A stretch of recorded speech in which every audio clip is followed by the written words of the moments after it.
Hello students, once again I welcome you in my class. As you know that its name is Siva Easy English Zone. जैसा channel का नाम है वैसा ही काम है। आसान भाषा में अंग्रेजी सिखाने का भरपूर मेरा प्रयास है। फिर भी अगर आपको कहीं कठिनाई अनुभव होती है तो उसको ज़रूर शेयर करिए, मैं उसे दूर करने की पूरी कोशिश करूँगा। और मैं शिवानंद सिंह आपके सामने फिर से एक नई वीडियो क्लास लेके आया हूँ जिसमें मैं सिखाने का प्रयास करूँगा किस तरीके से एक असर्टिव सेंटेंस को इंट्रोगेटिव सेंटेंस में, या यूँ कहें आज जो मुख्य फोकस है मेरा, किस तरीके से डिफरेंट टाइप के इंट्रोगेटिव सेंटेंसेस को हम असर्टिव सेंटेंस में चेंज करेंगे, नॉट चेंज, इंटरचेंज करेंगे। इट मीन्स सेंटेंस के स्ट्रक्चर को तो बदल देंगे लेकिन अर्थ वही रखेंगे। अब इसमें कोई रूल मैंने नहीं लिखा है क्योंकि रूल मिसलेनियस सेंटेंसेज हैं जिसमें अलग अलग तरीके की स्थितियां बनती हैं। तो मैं चाहूँगा कि आप पेन पेपर लेके बैठें। मैं जो भी एक्सप्लेनेशन हर सेंटेंस के लिए प्रोवाइड करा रहा हूँ वो आप नोट डाउन कर लें और उसके बाद एज एग्जाम्पल आप इन सेंटेंसेस को लिखते जाएं। क्योंकि मैं लिखूंगा पढ़ाऊंगा तो वीडियो बहुत लंबी हो जाती है, इसलिए मैंने उन सेंटेंसेस को चुन लिया है जो विशेष नियमों पर आधारित हैं और हर सेंटेंस को मैं एक्सप्लेन करूंगा और बताऊंगा कि किसको किस तरीके से बदलते हैं। तो वीडियो शुरू करने से पहले एक विशेष निवेदन है मेरा कि आप चैनल पर नए हैं तो सब्सक्राइब कर लीजिए और सब्सक्राइब करके नोटिफिकेशन बेल ऑन कर लीजिए। और वीडियो अच्छी लगे, समझ में आए तो और भी फेसबुक व्हाट्सएप ग्रुप में से शेयर करिए और अपने जूनियर सीनियर्स को बताइए कि इसमें आपने क्या नया सीखा या सीखने में कैसे आपको आसानी हुई, और ज़्यादा से ज़्यादा लाइक और व्यूज आप दीजिए। तो शुरू करता हूँ मैं पहले ही सेंटेंस से। पहला सेंटेंस अगर आप देखें तो लिखा हुआ व्हेन से स्टार्ट है। क्वेश्चन वर्ड हमने व्हेन लिया है और व्हेन से जब कोई क्वेश्चन आपका मिले तो उसके लिए आप जब असर्टिव में जाएंगे, सेंटेंस देख लीजिए कहीं भी निगेटिव नहीं है। अगर निगेटिव नहीं तो उसके लिए हमें निगेटिव यूज करने पड़ते हैं। मैंने बता रखे नॉट, नेवर, नो, इस तरह के निगेटिव एडवर्ब्स आपको यूज करने होते हैं सेंटेंस को कन्वर्ट करने के लिए। तो गौर फरमाइए, when will he become a doctor. तो बहुत आसान है, जब भी आपको सेंटेंस में व्हेन दिखेगा, ध्यान दीजिएगा, व्हेन से स्टार्ट होने वाले जब भी आपको क्वेश्चंस मिले तो आप इसमें निगेशन के लिए मींस नेगेटिव एडवर्ब के तौर पर नेवर का इस्तेमाल करेंगे और सेंटेंस को सिंपली असर्टिव में बदल देंगे। तो जैसा आपको पता भी है कि असर्टिव सेंटेंस सब्जेक्ट से स्टार्ट होता है, तो सब्जेक्ट इसका है ही, तो हमने यहां लिखा ही। हेल्पिंग वर्ब विल, ठीक है। When will he become a doctor, तो विल हमने हेल्पिंग वर्ब लगाई। अब आपको पता है कि नेगेशन शो करने वाले जो वर्ड्स हैं वो सीधे हेल्पिंग वर्ब के बाद यूज किए जाते हैं। तो he will never become a doctor.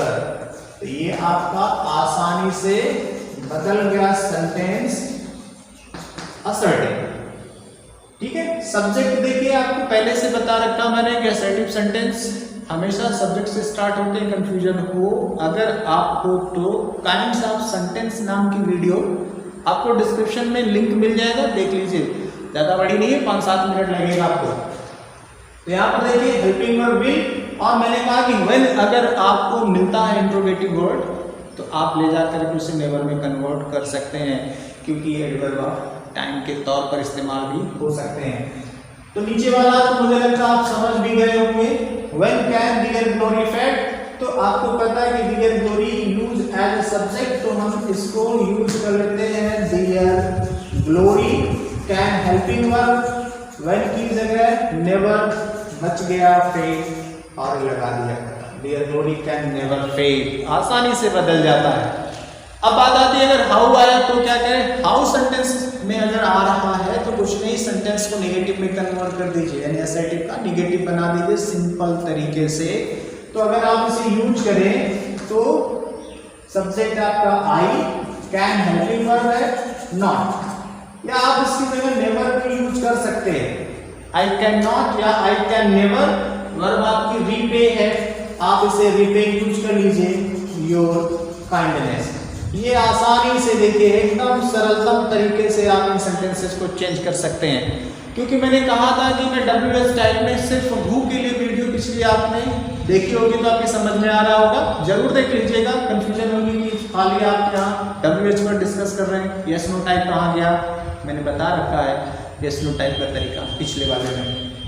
अब अगर वेयर आया है, वेयर की दो कंडीशन बनेगी, आप ध्यान से समझ लीजिए। जैसे यहाँ पर वेयर विद नेगेटिव नॉट के साथ है, तब कैसे बनेगा पहले वो देख लीजिए।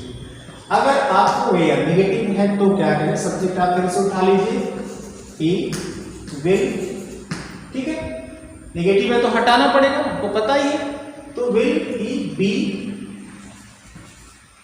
ही विल बी रिस्पेक्टेड, ठीक है। जब वेयर होगा तो बेटा नेगेटिव होने पर इसको एवरीवेयर जोड़ लेते हैं, ध्यान दीजिएगा। जब नेगेटिव होगा तो आप उसे एवरीवेयर के साथ यूज करेंगे, यानी ही विल बी रिस्पेक्टेड एवरीवेयर। अगर ये नेगेटिव ना होता, यानी कि अगर मान लीजिए नेगेशन शो करने वाला वर्ड नहीं होता, तब क्या होता, तो मैं लिखता ही विल बी रिस्पेक्टेड, क्योंकि आपको पता है कि अगर आपका इंट्रोगेटिव सेंटेंस नेगेटिव नहीं है तो जो असर्टिव सेंटेंस बनता है उसको नेगेटिव करना पड़ता है। जैसे आप देखिए, ये इंट्रोगेटिव सेंटेंस जो आप 3 देख रहे हैं, ये इंट्रोगेटिव जरूर है लेकिन ये नेगेटिव नहीं है, इसमें नेगेशन शो करने वाला वर्ड नहीं है। तो जब मैंने इनको असर्टिव में बदला तो सबको मैंने नेगेटिव किया, ठीक है। ये इंट्रोगेटिव सेंटेंस नेगेटिव भी है, यानी इंट्रोनेगेटिव सेंटेंस है। तो इंट्रोनेगेटिव सेंटेंस जब होता है तो हम उसे असर्टिव का अफर्मेटिव बनाते हैं, देखिए यहाँ पर नेगेशन नहीं है। अगर वेयर में नेगेशन वाला वर्ड ना हो, यानी नॉट, नेवर, नो, न, तब क्या करेंगे। जैसे मान लीजिए इसी में नहीं, नॉट ना होता तब क्या करता, मैं आपको यहाँ लिख के दिखाता हूँ। अगर मान लीजिए यहाँ पर नॉट ना होता तो मैं सब्जेक्ट क्या लिखता, ही विल बी, फिर आपकी वर्ब है रिस्पेक्टेड, ठीक है। अब वेयर की जगह तो मैं यहाँ इसका नेगेशन बनाना पड़ेगा, नो वेयर, ये नो वेयर देखिए एक साथ हो गया, कहीं नहीं, इस तरीके से बन जाता है। तो बेसिक जो कंसेप्ट है, जिसके पहले वाली वीडियो में लिंक नीचे है, देख लीजिए आप अगर नए आ रहे हैं तो आपको आसानी से पहले वो समझना पड़ेगा कि वो कैसी परिस्थितियां हैं। 3 बेसिक चीज मैंने बता रखी है, add, remove, negation words, change the structure of the sentence, और बस वो सामान्य सा तरीका है, क्वेश्चन मार्क लगा है तो असर्टिव बना के फुल स्टॉप लगाएं, ठीक है। आगे बढ़ते हैं 5वें सेंटेंस पर, व्हाट, दो। अब ध्यान दीजिए, यहाँ पर व्हाट के बाद कोई भी हेल्पिंग वर्ब नहीं आई, तो जब कोई ऐसा सेंटेंस मिले जो व्हाट से स्टार्ट हो और उसके तुरंत बाद दो या इफ आता है, तो उसके लिए हमें एक अपनी तरफ से क्लॉज जोड़नी पड़ती है, क्लॉज जोड़नी पड़ती है। वो क्लॉज क्या होती है, मैं लिख रहा हूं, ये स्पेशल है, आप इसको एकदम कान खोल करके आप देखिए, पहले समझिए कंडीशन। अगर जनरली आप देखिए सभी क्वेश्चन वर्ड्स के बाद हेल्पिंग वर्ब आ रहा है, लेकिन यहाँ पर ये जो व्हाट है इसके 2 या इफ आया, उसके बाद देखिए सीधे सीधे सब्जेक्ट आ रहा है और यहाँ पे जाकर के कहीं वर्ब की निशानी मिल रही है। तो व्हाट के बाद अगर इफ या 2 आए तब क्या करेंगे आप, तो इसके लिए आप एक क्लॉज जोड़ेंगे, it does not matter even. आपको मैं 2 तरीके से बता सकता हूं, उसको बहुत ध्यान से समझिए। पहले क्या ऐड करना उसका ध्यान दीजिए। पहले आपको लिखना है ये क्लॉज, इट डज नॉट, कहीं कहीं आपको मिलेगा मच, मैटर, इवन, ठीक है, इतना तो आप लिखेंगे ही लिखेंगे। It does not matter even या it does not much matter even कब लिखेंगे, जब आपको व्हाट के बाद 2 या इफ मिलेगा, दोनों कंडीशन।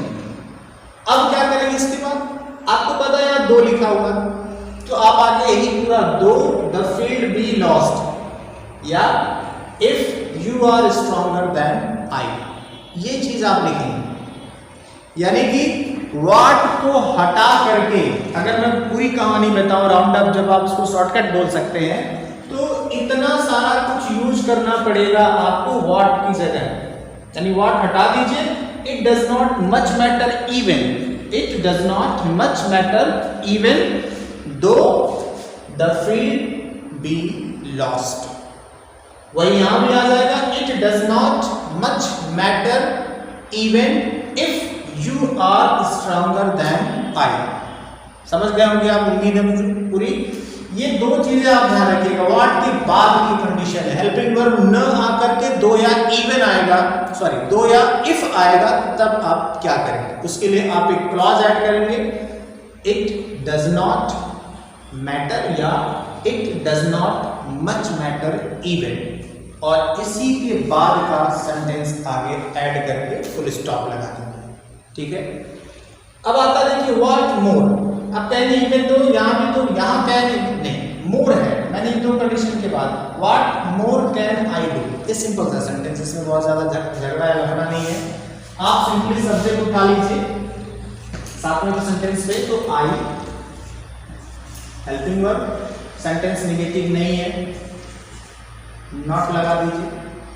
ठीक है, I can not, sorry helping verb है डू, सॉरी मेन वर्ब है do, I can not do anything more, anything more या कैन नॉट। या इसका दूसरा भी तरीका हो सकता है, मैं दूसरे वाले को यहां लिख सकता हूं, I can do nothing, I can do nothing, क्योंकि नॉट और एनीथिंग का रिलेशन आप पढ़ चुके होंगे सेंटेंस को नेगेटिव बनाते समय। I can do nothing more, ये हो सकता है, ये दोनों सही हैं, इनको आप किसी भी तरीके से बदल सकते हैं, वही सिंपल सा तरीका है। अब यहाँ पर जो आपका 8वां और 9वां सेंटेंस है, इसके लिए भी हमें कुछ क्लॉजेज जोड़नी पड़ती है वाई के साथ। वाई के साथ अगर देखिए व्हाट के साथ ये कंडीशन थी, अगर वाई के साथ आपको तुरंत वर्ब मिली, वर्ब मतलब एक्शन वर्ब, हेल्पिंग वर्ब नहीं, what why waste time in reading trash, trash माने पूरा प्रकार या बेकार की चीज पढ़ना, और वाई ईट सो मच, तो यहाँ पर एक फ्रेज, एक क्या मैं कहूँगा दो फ्रेजेज इस्तेमाल कर सकते हैं। पहले मैं आपको बताऊँ तो इसमें दो फ्रेजेज क्या हो सकती हैं, it is useless, it is useless, या इट इज नो यूज, या इट इज एक्सट्रीमली फुलिश, या इट इज एक्सट्रीमली इम्प्रॉपर। मैं लिखता हूं, सब लिखता हूं कंडीशन, क्या लिख सकते हैं आप, इट इज नो यूज। ठीक है, इसके बाद जब आप यूज करेंगे इस वाले में, तो वर्ब की बेस फॉर्म में आईएनजी यूज करके सेंटेंस आगे कंटिन्यू करेंगे, या इसकी जगह आप दूसरा क्या लिख सकते हैं, इट इज यूजलेस। ठीक है, टू के साथ वर्ब की फर्स्ट फॉर्म लगा के आगे कंटिन्यू कर सकते हैं। और ये भी नहीं कर पा रहे हैं आप, तो आप तीसरा लिख लीजिए, it is extremely, extremely foolish. अगर मूर्खतापूर्ण कोई कार्य है तो फुलिश लिखेंगे, मूर्खतापूर्ण कोई कार्य होगा तो फुलिश लिखेंगे, अगर कोई अनुचित कार्य होगा तो इम्प्रॉपर लिखेंगे, यानी कि इसकी जगह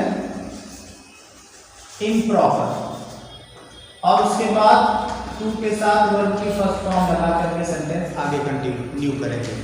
ये तीनों शर्तें हैं, इसमें से कोई एक यूज कर लीजिए आप। कब यूज करेंगे, शर्त ध्यान से सुनिएगा। अगर वाई के बाद आपको वर्ब दिखती है, शर्त ही आवश्यक है। मैं बार बार कहता हूं कि अगर आप लक्षण जैसे सिखाया है आपको कि रोगों को पहचान करके दवा करना, इलाज करना ज़्यादा आसान है तुक्का मार, तो लक्षण आप खाली विशेष तौर पर याद रखिए कि किन दशाओं में, किन परिस्थितियों में कौन सा नियम लागू होगा।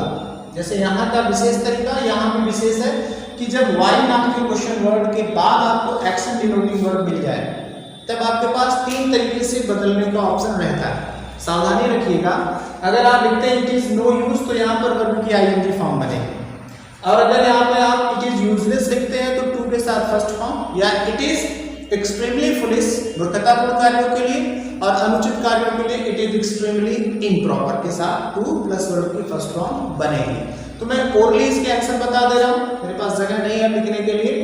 तो why waste time in reading trash, तो मैं तीनों से बताता हूँ आपको, तीनों से ध्यान से सुनिएगा, तीनों से मैं बता रहा हूँ, आप तीनों पर लिखिएगा, ये नहीं कि एक कोई लिख के छोड़ दिया, तीनों लिखिए, तीनों समझिए, और क्योंकि फ्यूचर में कौन सा दिमाग स्ट्राइक कर जाए किस पे आपको कोई नहीं जानता। तो पहले मैं बताऊं, it is no use wasting time, क्योंकि वाई की जगह ही सारा कहानी करना आपको, वाई हटा देंगे आप तो इट इज नो यूज और जो वर्ब है वेस्ट, इसको आईएनजी लगा देंगे, wasting time in reading trash. अगर मैं दूसरे में आऊं तो it is useless to waste time in reading trash. बहुत आसान है, खाली लग रहा है कि बहुत भड़कीला है, बहुत बड़ा है, ऐसा कुछ नहीं है, तरीका समझ जाओ बस आप। वाई की जगह क्या रिप्लेस करेंगे, इट इज नो यूज, इसकी आईएनजी फॉर्म हो जाएगी वेस्टिंग, डिडंट बनाना आप सीखे हैं, wasting time in reading trash, full stop लगा के खत्म कर दीजिए। या इट इज नो यूज, याद रखिएगा नो यूज के साथ आईएनजी। और दूसरे पे चले इट इज यूजलेस पे, तो it is useless to waste time in reading trash. या तीसरे पे आऊं तो it is extremely foolish to waste time in reading trash. ठीक है, अब ये जो नीचे वाला है इसकी बात करें तो क्या हो सकता है, वाई ईट सो मच, बहुत ज्यादा क्यों खाना, बेकार नहीं, ये कोई सही काम नहीं है, ये अनुचित क्रिया है, जितनी जरूरत उतना खाई, आगे उल्टी करने की कोई आवश्यकता नहीं है। तो कैसे बनाएंगे, तीनों पर इसको आधारित करूं मैं, तो it is no use eating so much, it is no use eating so much. दूसरे पे आऊं, it is useless to eat so much. और लास्ट पे अगर आऊं, it is extremely improper to eat so much. ठीक है, बहुत आसान है, आपकी किताबों में इस तरह के सेंटेंसेस अगर मिलते हैं तो छांट लीजिए उनको, जो इस तरह के क्वेश्चन वर्ड्स पर बेस है, जो ऊट पटांग दिख रहे हैं आपको, हु के अलावा आप उनको छांटिए, बैठिए कलम पेपर लेकर के, आप देखिए कितना ज्यादा आप उसको कर पा रहे हैं। मुझे उम्मीद है कि आपको जरा सा भी समस्या नहीं होगी। बेसिक आप याद रखिएगा, किसको इंट्रोगेटिव नेगेटिव है तो कैसे क्या करना होता है, इसकी पहले वीडियो मैंने ढंग से बता रखा है, आप उसे देख लीजिए, समझ लीजिए और अच्छे से उसको करने का प्रयास करिए। फिर भी कोई समस्या रहती है तो कमेंट सेक्शन आपका इंतजार कर रहा है, आप बिल्कुल उसमें अपनी बात कहिए, मैं पूरी कोशिश करूंगा कि आप तक पहुंच पाऊं, जवाबों के साथ आपकी समस्याओं को दूर कर पाऊं। और फिर मैं कह रहा हूं कि आप ज़्यादा से ज़्यादा लाइक शेयर देंगे तो मुझे और अच्छा लगेगा। सलाह जरूर दीजिए कि क्या और बेहतर आपके लिए किया जा सकता है। Thank you.